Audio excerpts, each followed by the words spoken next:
Peran bangsa Indonesia dalam perdamaian dunia.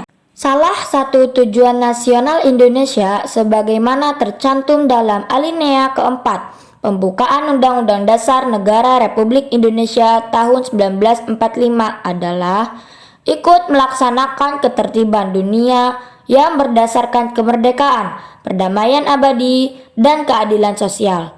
Salah satu konsekuensi dari tujuan tersebut adalah bangsa Indonesia harus senantiasa berperan serta dalam menciptakan perdamaian dunia. Di sini pula terletak fundamental dari politik luar negeri Republik Indonesia sebagai politik bebas dan aktif. Politik bebas dan aktif maksudnya Indonesia bebas untuk menjalin kerjasama dengan negara manapun, serta turut aktif dalam organisasi internasional untuk bekerja sama dan menjaga perdamaian dunia. Menurut Muhammad Hatta dalam bukunya yang berjudul Demokrasi Kita, tujuan politik bebas dan aktif tersebut antara lain mempertahankan kemerdekaan dan menjaga keselamatan bangsa, memperoleh barang-barang yang diperlukan dari luar untuk meningkatkan kemakmuran rakyat, meningkatkan perdamaian dunia, dan mempererat persaudaraan antar bangsa. Sebagai wujud dari politik luar negeri Indonesia bebas aktif, berikut beberapa peran Indonesia dalam menjaga perdamaian dunia, di antaranya Konferensi Asia Afrika, Misi Garuda, Deklarasi Juanda, Gerakan Non-Blok, ASEAN, OKI, dan Jakarta Informal Meeting. 1. Konferensi Asia Afrika. Berakhirnya Perang Dunia II menjadi titik awal munculnya dua kekuatan raksasa yang saling bertentangan di dalam politik dunia. Kekuatan raksasa yang dimaksud adalah Blok Barat yang dipimpin oleh Amerika Serikat dan Blok Timur yang dipimpin oleh Uni Soviet. Pertentangan yang terjadi antara Blok Barat dan Blok Timur tersebut sangat mempengaruhi keadaan negara-negara di benua Asia dan Afrika. Hal itu dikarenakan pada awal tahun 1950-an, benua Asia dan Afrika menjadi ajang pertentangan antara Blok Barat dan Blok Timur. Ketegangan yang terjadi tidak hanya mengenai masalah ideologi, tetapi juga hingga menimbulkan terjadinya pertempuran-pertempuran bersenjata yang mengancam perdamaian dunia, khususnya terhadap kemerdekaan dan perdamaian yang baru diraih oleh negara-negara Asia Afrika. Solidaritas Asia Afrika ini kemudian terwujud dalam Konferensi Asia Afrika atau dikenal pula dengan Konferensi Bandung. Cita-cita solidaritas ini sebenarnya sudah muncul sejak 1926 ketika terjadi suatu pertemuan antara pemuda-pemuda Asia Afrika yang sedang belajar di pusat-pusat pendidikan barat. Di Asia Afrika, nasionalisme timbul sebagai reaksi terhadap tekanan-tekanan dari luar yang selalu menggetarkan nilai-nilai kehormatan dan harkat nasional. Nasionalisme inilah yang telah mendorong kita kepada perjuangan untuk kemerdekaan dan emansipasi. Nasionalisme inilah yang menyebabkan kita melihat kejahatan yang tak terpisahkan dari imperialisme dan kolonialisme dalam segala bentuk-bentuk dan manifestasi-manifestasinya, dan mendorong kita kepada perjuangan untuk mengakhirinya di seluruh dunia. 2. Misi Garuda. Sesuai pembukaan Undang-Undang Dasar 1945 alinea 4, salah satu tujuan negara yakni menjaga ketertiban dunia berdasarkan kemerdekaan, perdamaian abadi, dan keadilan sosial. Wujud dari alinea 4 selain yang sudah dipaparkan tentang KAA, Indonesia juga terlibat dalam misi pemeliharaan perdamaian PBB. Indonesia diberi kepercayaan oleh PBB untuk mengirim personel keamanan terbaiknya dalam menjalankan misi pemeliharaan perdamaian. Pasukan tentara, kepolisian, dan sipil Indonesia dikenal dengan nama Kontingen Garuda. Kontingen Garuda adalah pasukan penjaga perdamaian yang anggotanya diambil dari militer Indonesia yang bertugas di bawah naungan Perserikatan Bangsa-Bangsa.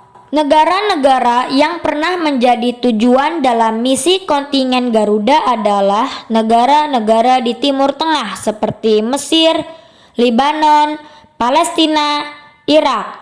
Negara ASEAN seperti Filipina, Kamboja, dan Vietnam. Juga negara Eropa Timur seperti Georgia dan Bosnia. 3. Deklarasi Juanda. Deklarasi ini digagas oleh Perdana Menteri Indonesia Juanda Kartawijaya pada 13 Desember 1957. Isi deklarasi Juanda bahwa Indonesia menyatakan sebagai negara kepulauan yang mempunyai corak tersendiri, bahwa sejak dahulu kala Kepulauan Nusantara ini sudah merupakan satu kesatuan. Ketentuan Ordonansi 1939 tentang ordonansi dapat memecah belah keutuhan wilayah Indonesia. Dari deklarasi tersebut mengandung suatu tujuan. 1. Untuk mewujudkan bentuk wilayah kesatuan Republik Indonesia yang utuh dan bulat. 2. Untuk menentukan batas-batas wilayah NKRI sesuai dengan asas negara kepulauan. 3. Untuk mengatur lalu lintas damai pelayaran yang lebih menjamin keamanan dan keselamatan NKRI. Hal ini tentu ditentang oleh negara-negara luar karena sebelumnya peraturan tentang teritorial perairan hanya sampai wilayah yang berjarak 3 mil dari garis pantai. Mengacu pada peraturan masa Hindia Belanda yakni TZMKO 1939. Sebagai negara yang memiliki pulau-pulau yang terpisah, tentu hal ini sangat merugikan bagi Indonesia karena kapal-kapal luar bisa leluasa melewati perairan yang memisahkan pulau-pulau Indonesia. Jika dibiarkan, maka keamanan dan keselamatan negara bisa terancam. Dengan adanya deklarasi Juanda, maka wilayah kedaulatan perairan Indonesia berubah menjadi 12 mil. Dari garis pantai menjadi utuh milik NKRI. 4. Misi blok. Pada tahun 1945, Perang Dunia II berakhir. Muncul dua blok, yaitu Blok Barat Liberalisme Demokratis dan Blok Timur Sosialis Komunis. Negara di Blok Barat memilih jumlah lebih banyak, yakni 8 negara. Amerika Serikat, Inggris, Prancis, Belanda, Belgia, Luxembourg, Norwegia, dan Kanada. Dibandingkan Blok Timur yang hanya terdiri dari 4 negara, Uni Soviet, Cekoslovakia, Rumania, dan Jerman Timur. Dalam mempertahankan kedudukannya masing-masing, Blok Barat membentuk NATO dan Blok Timur membentuk Pakta Warsawa. Tidak hanya sampai di situ, kedua blok ini masih tetap mencari sekutu untuk menambah pertahanannya di Asia, Afrika, dan Amerika. Dari latar belakang dirikannya gerakan non-blok, Anda bisa melihat ternyata Indonesia menjadi salah satu negara pelopor yang ikut mendirikan gerakan non-blok. Selain sebagai negara pelopor berdirinya GNB, Indonesia memiliki peran yang cukup besar dalam organisasi tersebut, di antaranya 1. Sebagai salah satu negara penggagas KAA yang merupakan cikal bakal digagasnya gerakan non-blok. 2. Sebagai salah satu negara pengundang pada KTT GNB yang pertama. Hal ini karena Indonesia merupakan salah satu pendiri GNB dan berperan besar dalam mengajak negara lain untuk bergabung dalam KTT. 3. Menjadi ketua dan penyelenggara KTT GNB yang ke-10 yang berlangsung pada 1-7 September 1992 di Jakarta dan Bogor. Indonesia turut pula menjadi perintis dibukanya kembali dialog Utara-Selatan, yaitu dialog yang memperkuat hubungan antara negara berkembang selatan terhadap negara maju utara. Dalam GNB, Indonesia memiliki peran penting sebab negara ini memiliki prinsip politik luar negeri yang bebas aktif, tidak mendukung fakta militer atau aliansi militer manapun. Prinsip tersebut dianggap sesuai dengan tujuan didirikannya GNB. Pada tahun 1992, peran penting lain dari Indonesia bagi KTT GNB adalah sebagai tuan rumah dan Presiden Soeharto sebagai ketua GNB. Pada saat itu, Indonesia memprakarsai kerjasama teknis di beberapa bidang seperti pertanian dan kependudukan, serta mencetuskan upaya untuk menghidupkan kembali dialog Utara-Selatan. 5. ASEAN. ASEAN adalah suatu perserikatan atau organisasi antarbangsa yang wilayahnya berada di kawasan Asia Tenggara. Kawasan Asia Tenggara pernah menjadi kawasan dingin karena menjadi tempat yang strategis baik secara geoekonomi dan geopolitik.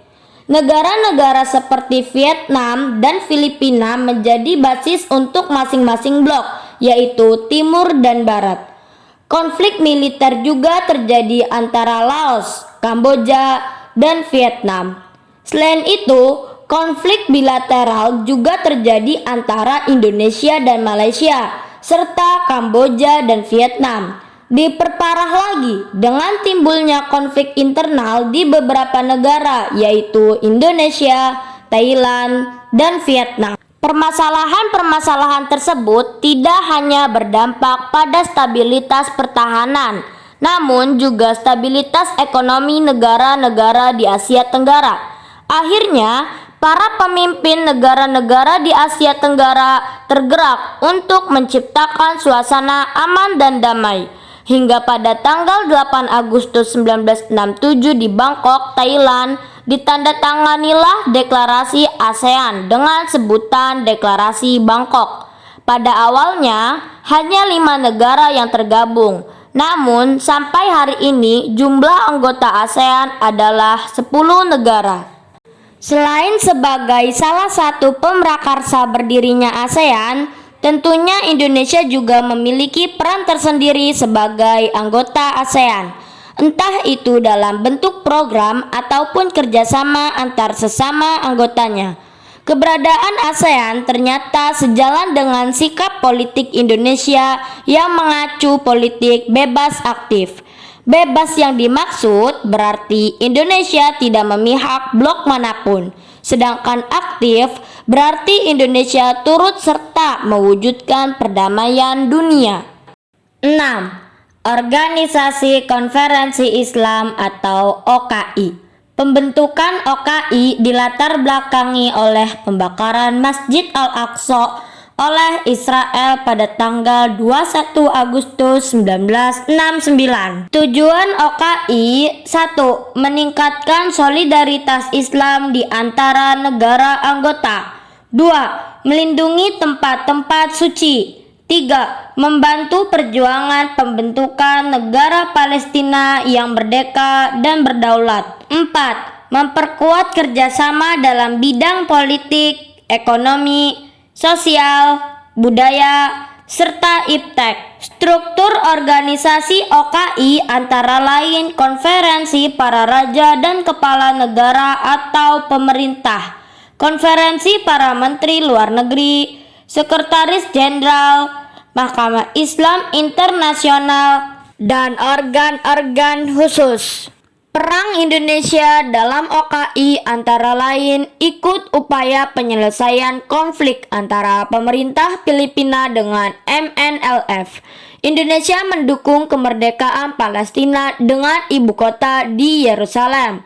Dukungan tersebut dibuktikan dengan hubungan diplomatik dengan Palestina pada 19 Oktober 1989. Indonesia juga memperjuangkan tentang penyelesaian masalah isu Islamfobia.